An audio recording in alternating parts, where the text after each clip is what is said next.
আওয়ামী লীগকে চিরতরে নিষিদ্ধের দাবিতে এবার অভ্যুত্থানে আহতদের শাহবাগ ব্লকেট। নিবন্ধন বাতিল চায় গণ অধিকার। সরকারের সিদ্ধান্তে স্বাগত বিএনপির।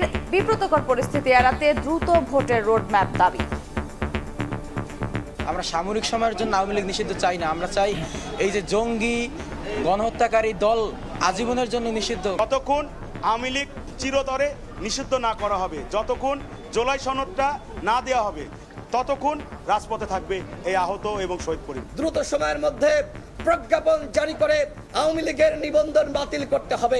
এই ঘোষণা দেওয়ার জন্য আমরা স্বাগতম জানাই। ভোটাধিকার প্রয়োগ করার জন্য রোডম্যাপ প্রদান করেন খুব শীঘ্র, না হলে হয়তো এরকম বিব্রতকর পরিস্থিতি আবারও সৃষ্টি হতে পারে। গেজেট প্রকাশের পর আওয়ামী লীগের নিবন্ধনের বিষয়ে সিদ্ধান্ত নেওয়ার ঘোষণা সিএসির। সরকার যে গ্যাজেটটা করবে, যে আদেশটা সরকার থেকে বাইরে হবে, এটার আলোকে আমরা সিদ্ধান্ত নেব ইনশাআল্লাহ। এখানে আমরা কোনো দেরি করব না। দেখছিলেন প্রধান শিরোনাম। দুপুরের সময় সঙ্গে আছি আমি আফরোজা মৌটুসী এবং আমি সাদিক হাসান ইমন। এবার অন্যান্য শীর্ষ সংবাদ। শেখ হাসিনার স্বৈরাচারী হয়ে ওঠায় সংবিধানে কোনো বাধা ছিল না, মন্তব্য আলী রিয়াজের। প্রধানমন্ত্রীর ক্ষমতায় ভারসাম্য আনার তাগিদ আইন উপদেষ্টার। সিলেট সীমান্তে ভারতের কারফিউ জারি, সতর্ক অবস্থানে বিজিবি। নয়াদিল্লির পুশিনের ঘটনায় অন্তর্বর্তী সরকারের চুপ কেন, প্রশ্ন বিএনপি নেতা রিজভীর। দাবদাহে পুড়ছে সারা দেশ। ঢাকা সহ ৮ জেলায় তীব্র গরমে বিপর্যস্ত জনজীবন, বেশি বিপাকে খেটে খাওয়া মানুষ। মঙ্গলবার থেকে 1 সপ্তাহ বৃষ্টির পূর্বাভাস। বুদ্ধ পূর্ণিমায় বিহারে বিহারে প্রার্থনা, বুদ্ধের দীক্ষায় অশান্ত বিশ্বে শান্তি কামনা ভক্তদের। ভিন্ন দল মত ও ধর্মের প্রতি সবাইকে সহনশীল হওয়ার আহ্বান। এবং যুদ্ধবিরতি ঘোষণার কয়েক ঘন্টার মধ্যেই পাকিস্তানের বিরুদ্ধে লঙ্ঘনের অভিযোগ ভারতের, কড়া জবাবের হুঁশিয়ারি। অস্বীকার করে পাল্টা অভিযোগ ইসলামাবাদের।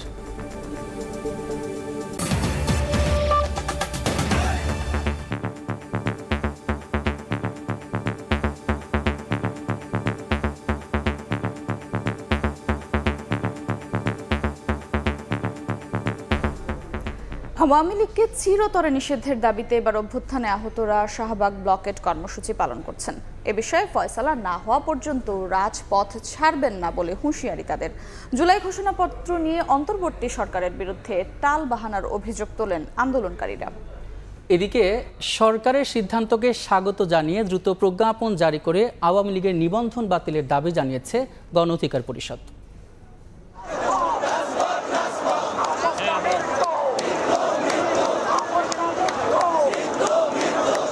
কয়েকদিন ধরেই আওয়ামী লীগ নিষিদ্ধের দাবিতে রাজপথে জুলাই গণ অভ্যুত্থানে অংশ নেয়া ছাত্র জনতার পাশাপাশি রাজনৈতিক দলের নেতাকর্মী ও বিভিন্ন শ্রেণী পেশার মানুষ। দাবি আদায়ে টানা 2 দিন শাহবাগ ব্লকেটের পর শনিবার রাতে জরুরি বৈঠকে বসে উপদেষ্টা পরিষদ। অবশেষে বিচার কাজ শেষ হওয়া না পর্যন্ত আওয়ামী লীগের সব কার্যক্রম নিষিদ্ধ করার সিদ্ধান্ত হয়। এতে খানিকটা উচ্ছ্বসিত হলেও জুলাই ঘোষণাপত্র নিয়ে অন্তর্বর্তী সরকারের বিরুদ্ধে টালবাহানার অভিযোগ তোলেন আন্দোলনকারীরা। রোববার ভোর থেকে আবারও শাহবাগে অবস্থান নেন জুলাই আন্দোলনে আহতরা। ব্লকেট করা হয় পুরো শাহবাগ এলাকা। তারা জানান সরকারের সিদ্ধান্তে পুরোপুরি সন্তুষ্ট নন। আওয়ামী লীগের কার্যক্রম নয়, নিষিদ্ধ করতে হবে দলগতভাবে, পাশাপাশি দিতে হবে জুলাই সনদ ও বিপ্লবে আহতদের উন্নত চিকিৎসা। সরকার কর্তৃক সিদ্ধান্ত আসছে, এই সিদ্ধান্তে আমরা সন্তুষ্ট না। আমরা সামরিক সময়ের জন্য আওয়ামী লীগ নিষিদ্ধ চাই না, আমরা চাই এই যে জঙ্গি গণহত্যাকারী দল আজীবনের জন্য নিষিদ্ধ। আওয়ামী লীগ চিরতরে নিষিদ্ধ না করা হবে, যতক্ষণ জুলাই সনদটা না দেওয়া হবে, ততক্ষণ রাজপথে থাকবে এই আহত এবং শহীদ পরিবার। আমরা অবস্থান কর্মসূচিটা চলমান রেখেছি এবং সেটা অনির্দিষ্ট কালের জন্য আমরা চলমান রেখেছি। 1 মাস থাকা লাগে, 1 মাস থাকলে যদি বছর লাগাতে হয়, বছর থাকলে আমাদের দাবি পূরণ না হবে, এখান থেকে যাব না। এদিকে পল্টনে দলীয় কার্যালয়ে সংবাদ সম্মেলন করে গণ অধিকার পরিষদ। সরকারের সিদ্ধান্তকে সাধুবাদ জানিয়ে নেতারা বলেন দ্রুত প্রজ্ঞাপন জারি করে আওয়ামী লীগের নিবন্ধন বাতিল করতে হবে। প্রাথমিক ধাপে আমাদের বিজয় অর্জিত হয়েছে, কিন্তু এখনো পর্যন্ত চূড়ান্তভাবে আমরা বিজয় অর্জন করতে পারিনি। দ্রুত সময়ের মধ্যে প্রজ্ঞাপন জারি করে আওয়ামী লীগের নিবন্ধন বাতিল করতে হবে। বিচার নিষ্পত্তি না হওয়া পর্যন্ত তাদের কার্যক্রমে নিষেধাজ্ঞা দিয়েছে। আমরা নির্বাহী আদেশে একেবারে চূড়ান্ত নিষ্পত্তি চাই না, আমরা বিচারিক প্রক্রিয়ায় তাদের একটা নিষ্পত্তি চাই। আওয়ামী লীগের ফিরে আসার পথ বন্ধে দ্রুত দাবিও জানান নেতারা। দায়িত্ব দিয়েছি, কিন্তু আপনাদের কিছু কর্মকাণ্ড প্রশ্নবিদ্ধ হয়েছে। শফিকুজ্জামান রুবেল, সময় সংবাদ, ঢাকা। এই মুহূর্তে শাহবাগে আছেন সহকর্মী শফিকুজ্জামান রুবেল, সরাসরি যাচ্ছি তার কাছে। আওয়ামী লীগকে চিরতরে নিষিদ্ধ করা সহ 3 দফা দাবিতে ভোর থেকেই শাহবাগে যে ব্লকেট কর্মসূচি চলছে তা কিন্তু এখনো চলমান রেখেছে জুলাই আন্দোলনে আহতরা। এবং আপনারা দেখতে পাচ্ছেন যে এই প্রচণ্ড যে তাপদাহ, সেই তাপদাহ উপেক্ষা করে আহত যারা রয়েছেন তারা কিন্তু এখানে এখন পর্যন্ত অবস্থা করছে এবং তাদের যেই দাবি জায়গা, সেই দাবি জায়গাতে এখনো তারা অনার রয়েছেন। তারা বলছেন যে তাদের যে 3 দফা দাবি, সেই দাবির মূল যে দাবি রয়েছে সেটা হচ্ছে আওয়ামী লীগকে দলীয়ভাবে তাদের নিবন্ধন বাতিল করে চূড়ান্ত ভাবে নিষিদ্ধ করতে হবে, পাশাপাশি তাদের জুলাই সনদ দিতে হবে। সেই সাথে সাথে এই জুলাই যে আন্দোলন ঘিরে যারা আহত হয়েছিলেন তাদেরকে উন্নত চিকিৎসার ব্যবস্থা করতে হবে। যতক্ষণ পর্যন্ত এই ব্যবস্থা করা হচ্ছে ততক্ষণ পর্যন্ত কিন্তু তারা এই জায়গায় অবস্থান করবেন বলেই কিন্তু আমরা এখন পর্যন্ত জানি। এখন পর্যন্ত দেখতে পাচ্ছেন যে প্রত্যেকেই যা যা জায়গায় অবস্থান করছেন এবং স্লোগান দিচ্ছেন। এবং যেটা আমরা সকাল থেকে বলছিলাম যে তাদের যে মূল বিষয় ছিল যে আওয়ামী লীগের নিবন্ধন বাতিলের জায়গায়, সেইখানে যখন সরকারের পক্ষ থেকে আওয়ামী লীগের কার্যক্রম বাতিলের সিদ্ধান্ত আসলে সেটাতে কিন্তু তারা সন্তুষ্ট নন।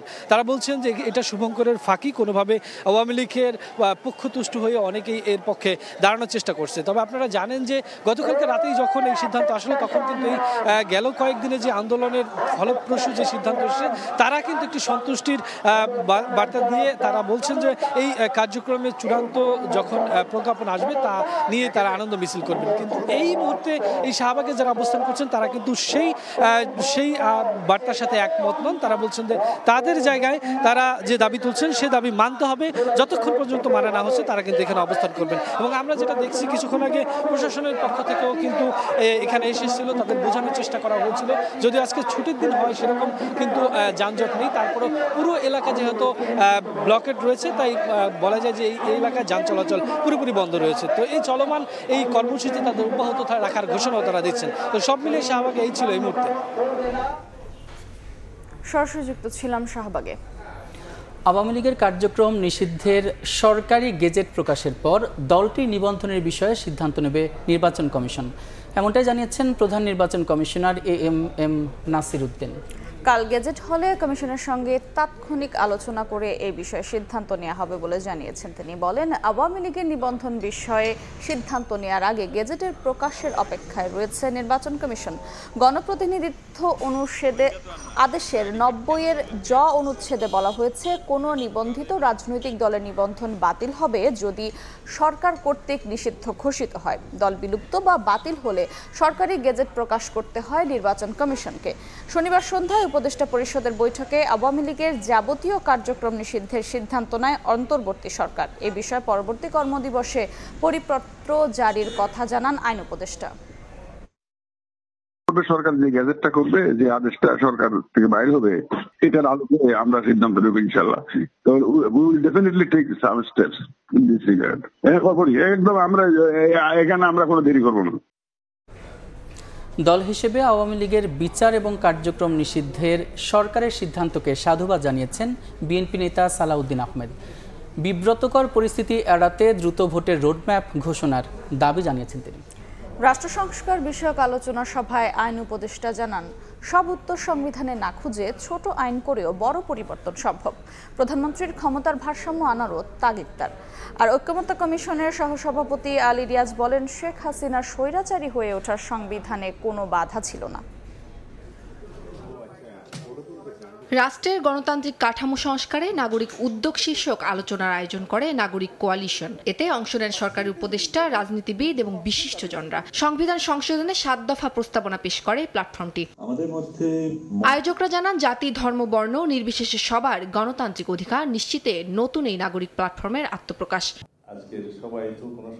আলোচনায় অংশ নিয়ে আওয়ামী লীগের কার্যক্রম নিষিদ্ধের সিদ্ধান্তকে সাধুবাদ জানান বিএনপির স্থায়ী কমিটির সদস্য সালাউদ্দিন আহমেদ। কয়েক মাস আগে বিএনপি এ দাবি জানিয়েছিল, কিন্তু সরকার আমলে নেয়নি অভিযোগ করে সালাউদ্দিন আহমেদ বলেন, দ্রুত নির্বাচনী রোডম্যাপ ঘোষণা না করলে বিব্রতকর পরিস্থিতি তৈরি হতে পারে। আগামী জাতীয় সংসদ নির্বাচনের জন্য ভোটাধিকার প্রয়োগ করার জন্য উদ্গ্রীব হয়ে আছে, এই বিষয়ে যেন মাননীয় প্রধান উপদেষ্টাকে আমরা আগেও অনুরোধ করেছি যেন উনি একটা রোড ম্যাপ প্রদান করেন খুব শীঘ্র, না হলে হয়তো এরকম বিব্রতকর পরিস্থিতি আবারও সৃষ্টি হতে পারে। এ সময় ঐক্যমত্য কমিশনের সহসভাপতি অধ্যাপক আলী রিয়াজ বলেন, সংবিধানে স্বৈরতন্ত্র হয়ে ওঠার সুযোগ আছে। এ সময় জাতীয় সনদ বাস্তবায়নে রাজনৈতিক দলগুলোর ঐক্যের উপর জোর দেন তিনি। রাষ্ট্রপতির ক্ষমতা, প্রধানমন্ত্রীর ক্ষমতা এবং বাংলাদেশের রাজনৈতিক সংস্কৃতিতে ব্যক্তির আধিপত্য সবকিছু মিলেই এই 16 বছরের ফ্যাসিবাদী শাসন তৈরি হয়েছে।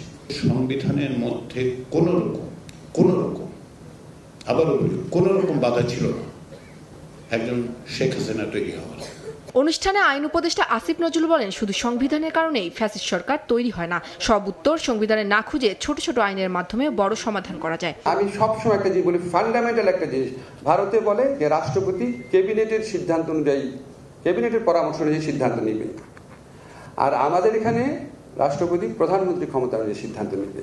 ফলে এই প্রধানমন্ত্রী ক্ষমতাটাকে অ্যাড্রেস করেন, মেয়াদটাও নির্দিষ্ট করা দরকার আছে, কিন্তু কনভিন্সিং আর্গুমেন্ট এস্টাবলিশ করতে হবে। অনুষ্ঠানে আগামীর বাংলাদেশ বিনির্মাণে সব রাজনৈতিক দল এবং গণতন্ত্রকামী মানুষকে ঐক্যবদ্ধ হওয়ার আহ্বান জানান বক্তারা। রাষ্ট্রপতি ক্যাবিনেটের সিদ্ধান্ত। উম্মে হানি, সময় সংবাদ, ঢাকা। সিলেট সীমান্তে ভারতের অভ্যন্তরে কারফিউ জারি করা হয়েছে। বাংলাদেশ অংশের সর্বোচ্চ সতর্ক অবস্থানে রয়েছে বিজিবি। দিনে এবং রাতে সীমান্ত এলাকায় টহলের পাশাপাশি অবৈধ অনুপ্রবেশ ঠেকাতে রয়েছে কড়া নজরদারি। গত কয়েকদিনে সিলেট অঞ্চলের মৌলভীবাজার অংশে বিএসএফ সদস্যরা অর্ধশতাধিক বাংলাদেশিকে পুশিন করে। এই ঘটনার পর বিজিবির পক্ষ থেকে প্রতিবাদ জানানোর পাশাপাশি সীমান্তে রেড অ্যালার্ট জারি করা হয়। টহলের পাশাপাশি কাজ করছে বিজিবির অত্যাধুনিক যান্ত্রিক টহল অপারেটর এটিপি। প্রতাপপুর সহ সিলেটের সীমান্ত এলাকায় যে কোনো ধরনের অপরাধ ঠেকাতে তৎপরতা কয়েক ধাপ বাড়ানো হয়েছে বলে জানিয়েছে 48 বিজিবি অধিনায়ক লেফটেন্যান্ট কর্নেল নাজমুল হক।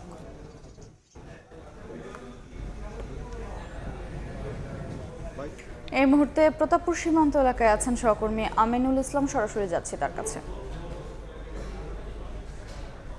শুধুমাত্র পুশিন নয়, পুশিন ছাড়াও আসলে এই সিলেট সীমান্তে নানা ইস্যুতে কিন্তু এই মুহূর্তে উত্তপ্ত পরিস্থিতি বিরাজ করছে। যেমনি আসলে ভারতের পক্ষ থেকে তাদের অভ্যন্তরে কারফিউ জারি করা হয়েছে, তেমনি কিন্তু সিলেটের যে বাংলাদেশ সীমান্ত, বাংলাদেশের অভ্যন্তরে কিন্তু বিজিবির পক্ষ থেকে সর্বোচ্চ সতর্ক অবস্থানে তারা রয়েছেন। এই মুহূর্তে প্রত্যেকটি সীমান্তে আমরা রয়েছি প্রতাপপুর সীমান্তে। এই মুহূর্তে এই প্রতাপপুর ছাড়াও কিন্তু প্রত্যেকটি সীমান্তেই এই বিজিবি সদস্যদের যে অবস্থান আমরা লক্ষ্য করছি, তাতে কিন্তু জানানো দিচ্ছে যে কোনো ধরনের অপরাধ ঠেকাতে কিন্তু বিজিবি এই মুহূর্তে প্রস্তুত রয়েছে। এবং শুধুমাত্র অপরাধ নয়, যদি শত্রুপক্ষ থেকে কোনো ধরনের যে কোনো ধরনের যে হুমকি থাকে, সেই হুমকির কিন্তু পাল্টা জবাব দিতে বিজিবি প্রস্তুত। আমরা দেখেছি যে শুধুমাত্র তাদের বিজিবির যে অবস্থান, তাদের নিয়মিত টহল, সেই টহলের বাইরেও কিন্তু অত্যাধুনিক যে যান্ত্রিক সহযোগিতা রয়েছে এটিভি, সেটি কিন্তু মুভ করছে। প্রত্যেকটি দুর্গম এলাকাতে কিন্তু বিজিবির এরকম অবস্থান আমরা লক্ষ্য করছি। আমরা এই মুহূর্তে যে সীমান্তে রয়েছি সেখানে 2001 সালে কিন্তু বড় ধরনের একটি ঘটনা ছিল পাদুয়া সীমান্তে। পাদুয়া সীমান্তের ঠিক বাংলাদেশ অংশই হচ্ছে প্রতাপপুর সীমান্ত। এখানে কিন্তু বিজিবির যে অবস্থান সেটি কিন্তু অন্যান্য সীমান্তের চেয়ে কয়েক গুণ তাদের যে সক্ষমতা সেটি বাড়িয়ে তারা অবস্থান রেখেছেন। যেহেতু এদিকে 2001 সালে একটি থ্রেট ছিল, তাই যেন আবারও এই এলাকাতে বড় ধরনের কোনো সংঘাতে বিজিবি এবং বিএসএফ না জড়িয়ে যায়, সেক্ষেত্রে আসলে সর্বোচ্চ সতর্ক অবস্থান রেখেছে বিজিবি। এর বাইরেও কিন্তু আমরা বলতে চাই যে সিলেটের অন্যান্য যে সীমান্তগুলো রয়েছে, আপনারা জানেন যে সম্প্রতি একটি খেলার মাঠ নিয়েও কিন্তু সিলেটে উত্তেজনা বিরাজ করছিল, সেটি এখনো আসলে এই একটু থমথমে অবস্থা রয়েছে। তবে কিন্তু তারা যেটি বলছেন, বিজিবির পক্ষ থেকে যে বক্তব্য, সেখানে কিন্তু বলা হচ্ছে যে যত দ্রুত সম্ভব এই পরিস্থিতি আসলে শান্ত করে নিয়ে আসার ক্ষেত্রে যেটি আসলে করণীয়, দুই দেশের সীমান্তরক্ষী বাহিনী এই চেষ্টাতে কিন্তু অব্যাহত রেখেছে। তো এই অবস্থায় আসলে বিজিবি সদস্যরা তাদের সর্বোচ্চ অবস্থান রেখেছেন। এই ছিল আসলে সিলেটের সর্বশেষ পরিস্থিতি। সরাসরি যুক্ত ছিলাম সিলেটের প্রতাপপুর সীমান্ত এলাকায়। সীমান্ত দিয়ে ভারতের পুশিনকে রাষ্ট্রীয় অপরাধ হিসেবে উল্লেখ করে বাংলাদেশ সরকার এ বিষয়ে নিশ্চুপ কেন, এমন প্রশ্ন রেখেছেন বিএনপির সিনিয়র যুগ্ম মহাসচিব রুহুল কবির রিজভী। বুদ্ধ পূর্ণিমা উপলক্ষে সকালে জাতীয় প্রেস ক্লাব থেকে শোভাযাত্রায় অংশ নেন বিএনপির এই নেতা। শোভাযাত্রাটি প্রেস ক্লাবের সামনের এলাকা প্রদক্ষিণ করে। এর আগে আলোচনা সভায় রিজভী বলেন, বাংলাদেশের বিরুদ্ধে যারা সাম্প্রদায়িকতার ন্যারেটিভ তৈরি করে তারা কখনো এদেশের বন্ধু হতে পারে না। নির্বাচনী অন্তর্বর্তী সরকারের উদাসীনতাকে জনগণ সন্দেহের চোখে দেখছে বলেও মন্তব্য করেন তিনি। সাতক্ষীরা, কুড়িগ্রাম, খাগড়াছড়ি, মৌলভীবাজার এই সমস্ত সীমান্ত দিয়ে ভারত লোক ঢুকাচ্ছে বাংলাদেশে, পুশিং করছে। সরকার তো একটা কথাও বলেনি। কোথায় খুদাবাদ, কোথায় সরকারের স্বরাষ্ট্র দপ্তর, কোথায় সরকার এই ব্যাপারে কোন পদক্ষেপ নিচ্ছেন না? এগুলো বিরাট এক অন্যায়। কোত্থেকে এই রাষ্ট্রীয় অপরাধ করা হচ্ছে যে পার্শ্ববর্তী দেশের লোক জোর করে ঢুকিয়ে দিতে চান বাংলাদেশে? আমরা কি অত্যন্ত দুর্বল জাতি আপনারা বাড়ানোর তৈরি করছেন? দুপুরের সময় আরো থাকছে। গাজীপুরে ধান খেতে পানি দেওয়ার জেরে যুবক খুন, মামলা হলেও গ্রেফতার হয়নি কেউ। অভিযুক্ত ও 2 স্বজনের বাড়িতে ভাঙচুর আগুন।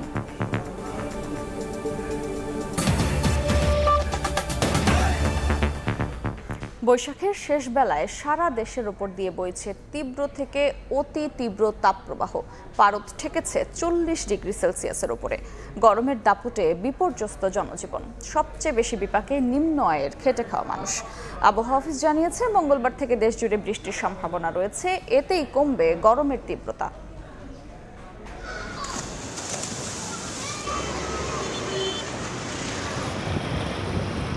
মাথার উপর থেকে সূর্য হেলে পড়লেও প্রচণ্ড আঁচে গা পুড়ে যায় অবস্থা। ক্রমশ বাড়ছে তাপমাত্রা। রোদের খরতাপে হাঁসফাঁস নগর জীবনে। রোববার সরকারি ছুটির দিন। অফিসগামী মানুষের আনাগোনা না থাকলেও এই অতি তাপপ্রবাহের সঙ্গে লড়াই করছেন নিম্ন আয়ের খেটে খাওয়া মানুষ। আরব কান্ট্রিতে যেরকম গরম আমাদের এইদিকে মনে হয় সেম ওই রকমই গরম। আস্তে আস্তে আবহাওয়াটা এরকমই হচ্ছে। গরমের মধ্যে আসাটা যে অনেক কষ্ট। রোডের যানজট ওভারটেক কইরা আইসা আসলাম, এখন আবার চলে যাবো। জীবনের তাগিদে অনেকেই আবার ছুটছেন হাসপাতাল কিংবা কর্মস্থলে। তীব্র গরম কাবু করেছে তাদেরও। তাই কিছুটা ছায়া পেলেই জিরিয়ে নেয়ার চেষ্টায় ক্লান্ত পথিক। ভয়াবহ গরম, কাজ করতে অনেক কষ্ট হইতেছে ভাই। শরীর গামায় জায়গা কি গামায় এমন শরীর ক্লান্ত হয়ে যায়। গ্রীষ্মের শুরুতে বৃষ্টি নেই বললেই চলে। ধুলোবালিতে অতিষ্ঠ নগর জীবন। অসুস্থ হওয়ার মতো গরম আর ধুলোয় ধূসর ঢাকায় চাপ বাড়ছে হাসপাতালে। কাশ হয়ে যায়, মাথা ব্যথা, জ্বর, টানোটে, তারপরে মাছ পরেও থাকতে পারে না গরমের লেগে। পানি শূন্যতা দেখা দেয় এবং যারা বাইরে খাবারটা খাচ্ছে দেখা যাচ্ছে যে ডায়রিয়া, ফুড পয়জন এটা খুব বেশি হচ্ছে। আর ঠান্ডা কাশি তো বাচ্চাদের, শিশুদের বেশি লেগে থাকে গরমের মধ্যে। রাজধানী জুড়ে বইছে তীব্র তাপপ্রবাহ। এই গরমে শুধুমাত্র ডায়রিয়া কিংবা অ্যাজমা নয়, রয়েছে হিট স্ট্রোকের শঙ্কাও। তাই এই তীব্র গরমের মাঝে রীতিমতো ত্যক্ত বিরক্ত নগরবাসী। আবহাওয়া অফিস বলছে, সোমবার দেশের উত্তর পূর্বাঞ্চলে ও মঙ্গলবার দেশ জুড়ে বৃষ্টির সম্ভাবনা রয়েছে। এতেই কমবে গরমের তীব্রতা। বেশ কিছু জায়গায় তীব্র তাপপ্রবাহ ছিল। ঢাকায় ছিল সর্বোচ্চ 40.1 ডিগ্রি সেলসিয়াস। এই অস্বস্তিকর অবস্থা আজকে এবং আগামীকালকে পর্যন্ত থাকতে পারে। বৃষ্টিপাত হলেই তাপমাত্রা কমবে। তো আগামী 13 তারিখ থেকে, মঙ্গলবার থেকে সারা দেশে বৃষ্টিপাতের সম্ভাবনা রয়েছে। ফলে আগামী মঙ্গলবার থেকেই তাপমাত্রা কমে যাওয়ার সম্ভাবনা রয়েছে এবং সেটা আগামী 20 তারিখ পর্যন্ত, এখন পর্যন্ত আমরা দেখছি যে 20 তারিখ পর্যন্ত এই বৃষ্টিপাতের ধারাটা থাকবে। এ মাসে কালবৈশাখী ঝড়েরও পূর্বাভাস দিয়েছে আবহাওয়া অধিদপ্তর। ধ্রুব ব্যানার্জি, সময় সংবাদ, ঢাকা। তাপপ্রবাহের আরো খবর জানাতে রাজধানীর আগারগাঁওয়ে আছেন সহকর্মী ধ্রুব ব্যানার্জি, রাজশাহীতে মওদুদ রানা এবং চুয়াডাঙ্গায় আছেন মাহফুজ মামুন। সরাসরি প্রথমে যাচ্ছে ধ্রুবর কাছে।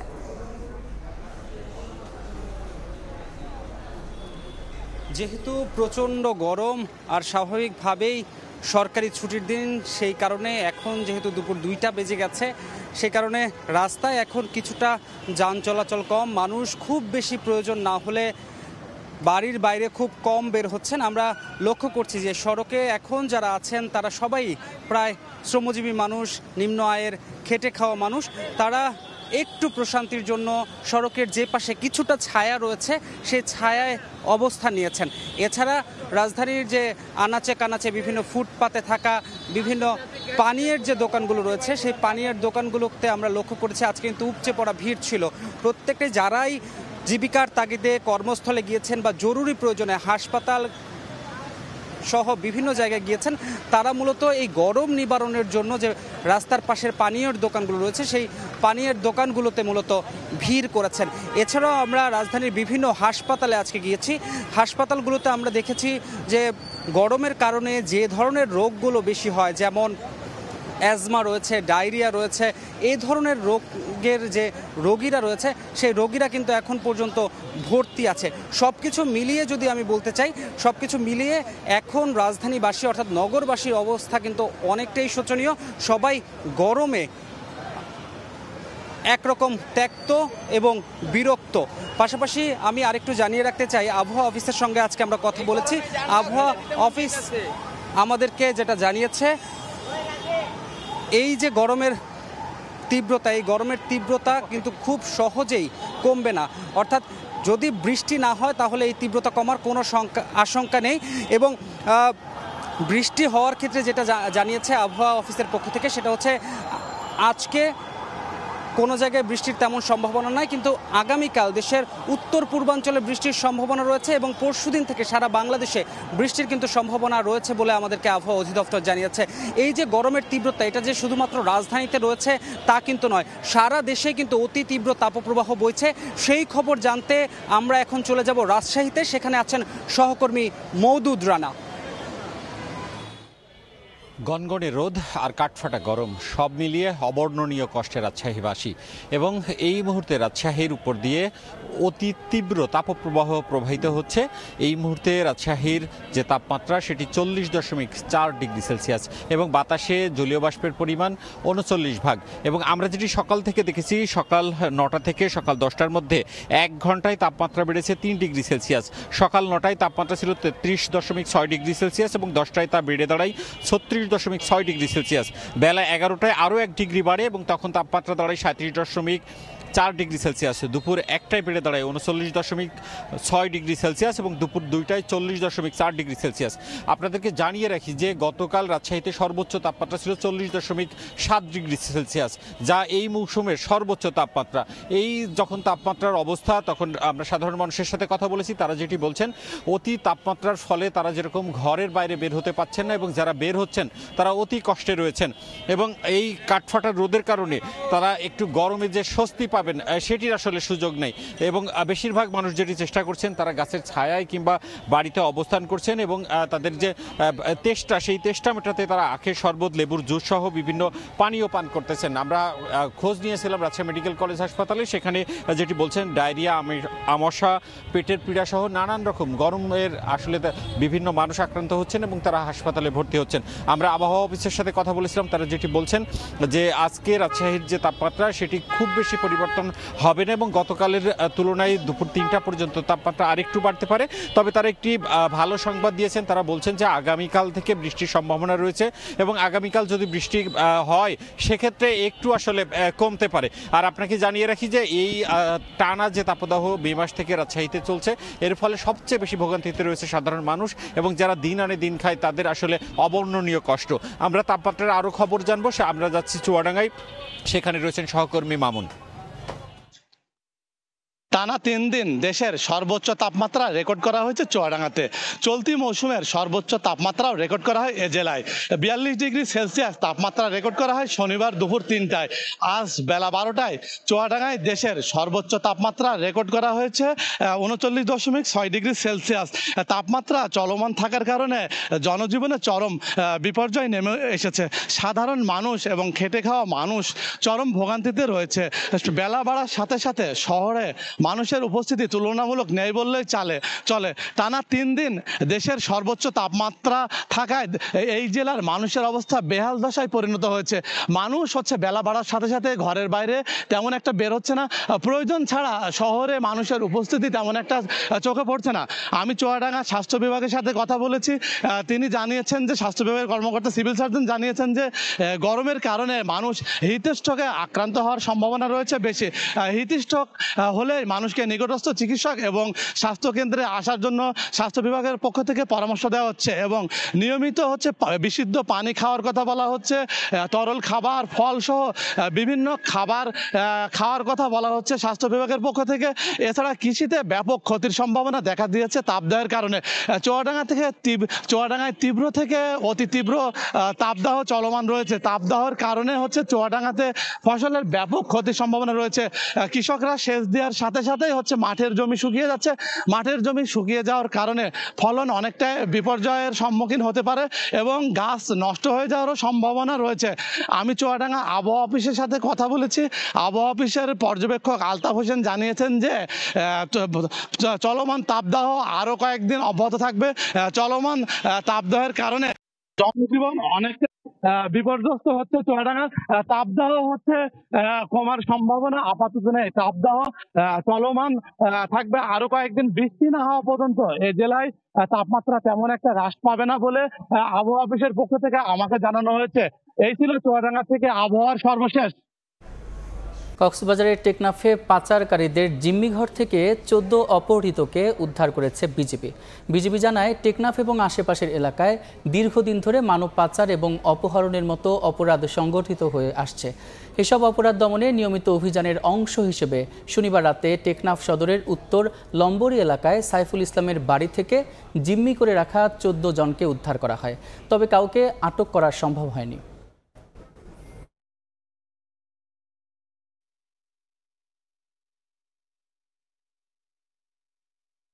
গাজীপুরে ধান খেতে পানি দেয়া নিয়ে বাকবিতণ্ডার জেরে ছুরিকাঘাতে যুবককে হত্যার ঘটনায় অভিযুক্ত ও তার 2 স্বজনের বাড়িতে আগুন দিয়েছে বিক্ষুব্ধরা। গতরাতে শ্রীপুরের যুগির সিট এলাকায় এই ঘটনা ঘটে। স্থানীয়রা জানান, 1 মে ধান খেতে পানি দেয়াকে কেন্দ্র করে আল আমিন ও নাজমুলের মাঝে বাকবিতণ্ডা হয়।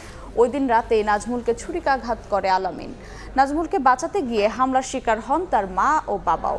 গুরুতর আহত অবস্থায় নাজমুলকে উদ্ধার করে ভর্তি করা হয় ময়মনসিংহ মেডিকেলে। 9 মে রাতে চিকিৎসাধীন অবস্থায় তার মৃত্যু হয়। জানাজা শেষে দাফন সম্পন্ন করার পরপরই উত্তেজিত জনতা অভিযুক্ত আল আমিনের বাড়ি, তার চাচা বাবুল ও স্বপন মিয়ার বসত বাড়িতে আগুন ধরিয়ে দেয়। নাজমুল হত্যার ঘটনায় মামলা হলেও এখনো কাউকে গ্রেফতার করতে পারেনি পুলিশ।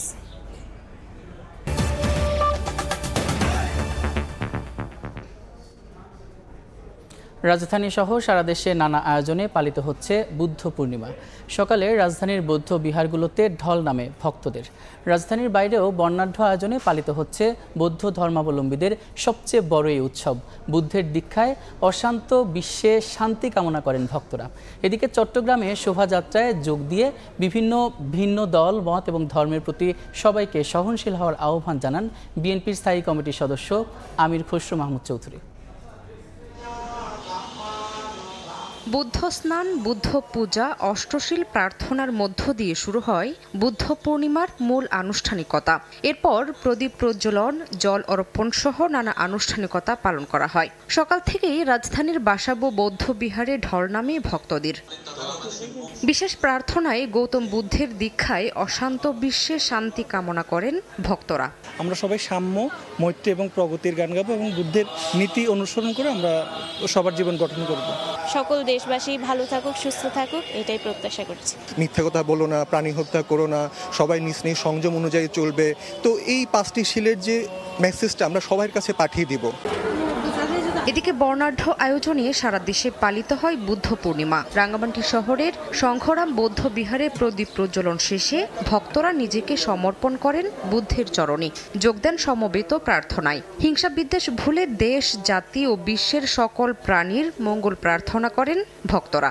জগতের সকল প্রাণী সুখী হোক, সমস্ত মানব সমাজ সুস্থ সুন্দরভাবে জীবনযাপন করতে পারে, আমাদের মধ্যে হিংসা বিদ্বেষ বিতরিত হোক। খাগড়াছড়িতে দিনটি উপলক্ষে বের করা হয় বর্ণাঢ্য শোভাযাত্রা। শোভাযাত্রা শেষে শহরের সাধনাটিলা বন বিহারে হাজার প্রদীপ দান ও পিণ্ড দান করেন ভক্তরা।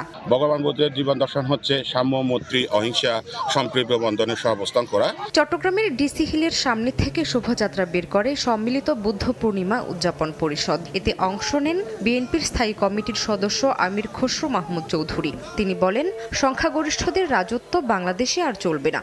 ভিন্ন দল, মত ও ধর্মের প্রতি সবাইকে সহনশীল হওয়ার আহ্বান জানান তিনি। সংখ্যাগরিষ্ঠের রাজত্ব বাংলাদেশে চলবে না। রাজনৈতিক ভিন্নতা থাকবে, মতের ভিন্নতা থাকবে, কিন্তু অপরের যে মত তার প্রতি আমাকে সম্মান জানাতে হবে। বৌদ্ধ ধর্মের প্রবর্তক গৌতম বুদ্ধের জন্ম, বুদ্ধত্ব লাভ ও মহাপরিনির্বাণ লাভ করায় এই দিনটি বৌদ্ধ ধর্মাবলম্বীরা বুদ্ধ পূর্ণিমা নামে পালন করে আসছেন। শামিমা শাম্মী, সময় সংবাদ। কোনো স্বার্থ ছাড়া ভালোবাসা দিতে পারেন শুধুই একজন, তিনি মা। নিজেকে উজাড় করে ভালোবাসেন, ভালোবাসতে শেখান। নিজের সর্বস্ব বিলিয়ে দিয়ে সন্তানের সঙ্গেই থাকেন, মঙ্গল কামনা করে চলেন প্রতিনিয়ত। বিশ্ব মা দিবসে একজন মেয়ের মা হয়ে ওঠার গল্প শোনাবেন চন্দ্রিমা চৌধুরী। ক্যামেরায় ছিলেন শামসুল হক প্রিন্স।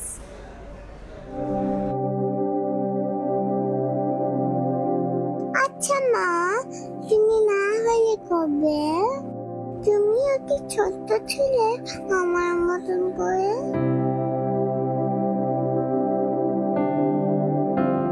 তুমি জানো, আমি যখন প্রথম তোমার হার্টবিট শুনলাম আমি কান্না করে দিয়েছি। এখন শুধু তোমার অপেক্ষায়।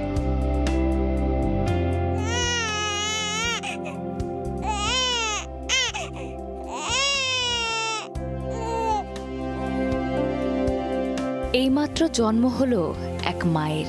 যতটা কষ্ট ছিল বেবিটা এখন কোলে নেওয়ার পরে সেই কষ্টগুলো এখন আর মনে নেই। সোনিয়ার বাবার মৃত্যুর পর তার মাই এক হাতে সংসার থেকে শুরু করে বিপদে আপদে ঢাল হয়ে দাঁড়িয়েছেন। সেই দৃঢ় কঠিন মাও দুর্ঘটনা আর বয়সের ভারে এখন ছোট্ট শিশুর মতো হয়ে যান কখনো কখনো। মানুষ যত বড় হয় না একটা শিশুর মতন হয়ে যায়, সে আমার কাছে সময় চায়। এক প্রকার বলবো আমার দুনিয়াটাই আমার মা। যখন আম্মাতে হাত বুলায় দেয় না, সকল টেনশন ডিপ্রেশন সবকিছু চলে যায়। কিভাবে জানো? আমার মাকে ছাড়া আমি একটা দিন একটা সেকেন্ড কল্পনা করতে পারি না। দিবস রজনী আমি যেন কার আশায় আশায় থাকি। মা, অনেক দিন তুমি আমার গানই শুনতে চাও না, আমাকে মনা বলেও ডাকো না। তবু হিমালয় থেকে সমতল এই শহরের সব অলিগলিতে আমি তোমার ডাক শুনতে পাই। মায়েরা কি কখনো হারিয়ে যায়, নাকি রাতের সব তারাই থাকে দিনের আলোর গভীরে? চন্দ্রিমা চৌধুরী, সময় সংবাদ, ঢাকা।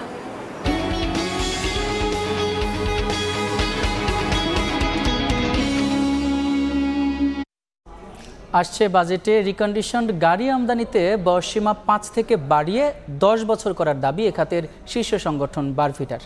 তাহলে গাড়ির দাম যেমন অর্ধেকে নামবে তেমনই বাড়বে সরকারি রাজস্ব আদায়, এমন যুক্তি সংগঠনটির।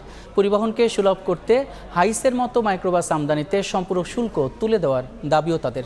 উদীয়মান অর্থনীতিতে গাড়ির দাম মধ্যবিত্তের নাগালে রাখতেই দরকারি নীতি সহায়তা দেওয়ার পক্ষে অর্থনীতিবিদরাও। এম এস আরিফিনের রিপোর্ট। বেসরকারি প্রতিষ্ঠানে চাকরির পাশাপাশি নিজের ব্যবসা সম্প্রসারণে ব্যক্তিগত গাড়ির দরকার ওয়ালিউল শাওনের। তাই সাধ্যের মধ্যে একটি গাড়ি খুঁজছেন তিনি। জাপানিজ রিকন্ডিশন গাড়িগুলোর স্থায়িত্ব অনেক বেশি, এগুলোর প্রতি আমাদের নির্ভরতা অনেক বেশি। শাওনের মতো অনেকেরই চোখ রিকন্ডিশন গাড়ির দিকে, কারণ দাম যেমন কম তেমনি টেকে বেশি দিন, আবার বিক্রির প্রয়োজন হলে ক্রেতাও মেলে সহজে। রিকন্ডিশন গাড়িতে লোন দিতে সাপোর্ট করে, কারণ এটা টিকসই বেশি। জাপানিজ মালটা আপনি 10 বার রিপেয়ারিং করলে 10 বারই চলবে, এটা গ্যারান্টি সহ ঠিক করা যায়। বারভিটার তথ্য, দেশে আমদানি হওয়া গাড়ির 75%ই রিকন্ডিশন বা পুরনো। তবে সর্বোচ্চ 5 বছরের পুরনো গাড়ি আমদানি করতে পারেন ব্যবসায়ীরা। যদিও কোনো বয়সসীমা নেই অস্ট্রেলিয়া, যুক্তরাজ্য ও থাইল্যান্ডে। আর হংকংয়ে 7 ও কানাডায় আমদানি করা যায় 15 বছরের পুরনো গাড়ি। বাংলাদেশেও বয়সসীমা বাড়িয়ে 10 বছর করা হলে গাড়ির দাম অর্ধেকে নামবে বলে দাবি সংগঠনটির। ইম্পোর্ট পলিসিতে যদি আমরা 5 বছরের জায়গায় যদি এটা 10 বছর বা অধিক, যেটা উন্নত দেশে আছে যে কোনো বয়সসীমাও নাই, সেটা যদি আমরা পাই, অনলি ইমিশন স্ট্যান্ডার্ডটা উন্নত থাকলেই তারা ইম্পোর্ট পলিসিতে অ্যালাউ করে, তাহলে এটা ক্রয় সীমার ভিতরে চলে আসবে। নিবন্ধনের ক্ষেত্রে নতুনের চেয়ে পুরনো গাড়ির ফি 27,500 থেকে 54,000 টাকা বেশি গুনতে হয়। আসছে বাজেটে এই বৈষম্য দূর করার পাশাপাশি হাইসের মতো মাইক্রোবাস আমদানিতে বিদ্যমান সম্পূরক শুল্ক তুলে দেওয়ার দাবি বারভিটার। হাইয়েস মাইক্রোবাসটা যেটা জনগণের গাড়ি, এটার ভিতরে সাপ্লিমেন্টারি ট্যাক্স থাকা উচিত না, এবং সাপ্লিমেন্টারি ট্যাক্সের জন্য এটা ক্রয়সীমার বাইরে চলে যাচ্ছে। মধ্যবিত্তের চাহিদা পূরণ করা রিকন্ডিশন গাড়ি যেন ভ্যাট ও শুল্ক বৈষম্যের শিকার না হয় সেদিকে খেয়াল রাখার পরামর্শ অর্থনীতিবিদদের। বাংলাদেশের অর্থনীতি যেহেতু প্রসারিত হচ্ছে, অনেকের যেহেতু সক্ষমতা বাড়ছে, তো সুতরাং এই রিকন্ডিশন গাড়ির একটা বাজার থাকবে, কিন্তু দীর্ঘমেয়াদে আমাদের কার ম্যানুফ্যাকচারিং এবং অ্যাসেম্বলি, তো সেই দিকেও আমাদের চিন্তা করতে হবে। পরিবেশ সুরক্ষায় ইভি কিংবা বৈদ্যুতিক গাড়ির ব্যবহার বাড়াতে জোর দেওয়া হলেও যন্ত্রাংশের সহজলভ্যতা, পুনরায় বিক্রিতে ভালো দাম আর দেশের সড়কে মানিয়ে নেবার সক্ষমতার কারণে এসব রিকন্ডিশন গাড়িতেই ভরসা রাখেন সাধারণ ক্রেতারা। এসব গাড়ির দাম নাগালের মধ্যে রাখতে আসছে বাজেটে তাই শুল্ক কমানোর দাবি তাদের। MS আরিফিন, সময় সংবাদ, ঢাকা। যুদ্ধবিরতি ঘোষণার কয়েক ঘন্টার মধ্যেই পাকিস্তানের বিরুদ্ধে নিয়ন্ত্রণ রেখা বরাবর গোলাবর্ষণের অভিযোগ তুলেছে ভারত। দেশটির এমন কর্মকাণ্ডে কড়া জবাব দেওয়ার হুঁশিয়ারি দিয়েছেন ভারতের পররাষ্ট্র সচিব। যদিও অভিযোগ অস্বীকার করে উল্টো নয়াদিল্লির বিরুদ্ধে যুদ্ধবিরতি লঙ্ঘনের অভিযোগ ইসলামাবাদের। এদিকে ভারত পাকিস্তানের সংঘাত অবসানের ঘোষণার 16 ঘন্টা পর কাশ্মীর ইস্যুতে মধ্যস্থতার প্রস্তাব দিয়েছেন মার্কিন প্রেসিডেন্ট ডোনাল্ড ট্রাম্প। টানা কয়েকদিনের সংঘাতের পর যুদ্ধবিরতিতে পৌঁছেছে ভারত ও পাকিস্তান। হামলা ও পাল্টা হামলার মধ্যে সংঘর্ষ চরম আকার ধারণ করার আগেই মার্কিন প্রেসিডেন্ট ডোনাল্ড ট্রাম্পের মধ্যস্থতায় শান্তির পথে এগিয়ে যেতে সম্মত হয়েছে দেশ দুটি। শনিবার বিকেলে ট্রাম্প জানান, রাতভর আলোচনার পর যুদ্ধবিরতিতে রাজি হয়েছে নয়াদিল্লি ও ইসলামাবাদ।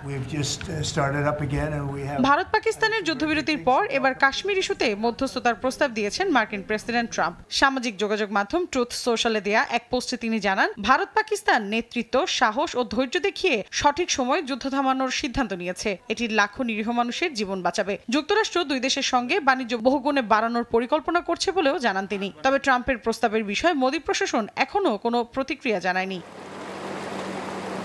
যুদ্ধবিরতিতে সম্মত হলেও আপাতত স্থগিতই থাকছে সিন্ধু নদের পানি বন্টন চুক্তি। ভারত পাকিস্তানের সংশ্লিষ্ট কর্মকর্তাদের বরাত দিয়ে এ তথ্য জানিয়েছে বার্তা সংস্থা রয়টার্স।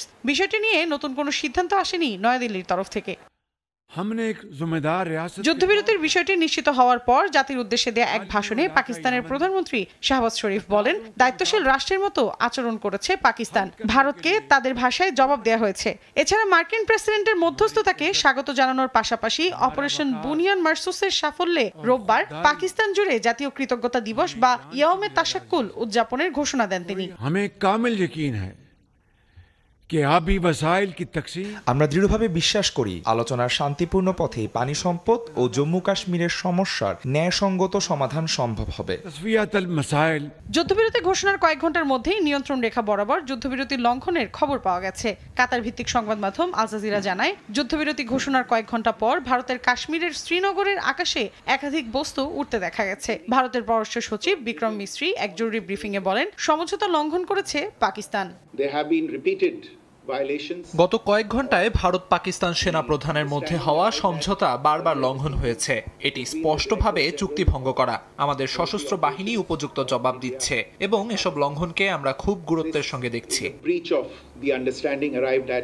যুদ্ধবিরতির পর উচ্চ পর্যায়ের বৈঠকে বসেন ভারতের প্রধানমন্ত্রী নরেন্দ্র মোদী। এ সময় উপস্থিত ছিলেন পররাষ্ট্রমন্ত্রী জয়শঙ্কর, প্রতিরক্ষামন্ত্রী রাজনাথ সিং এবং 3 বাহিনীর প্রধান সহ আরও অনেকে।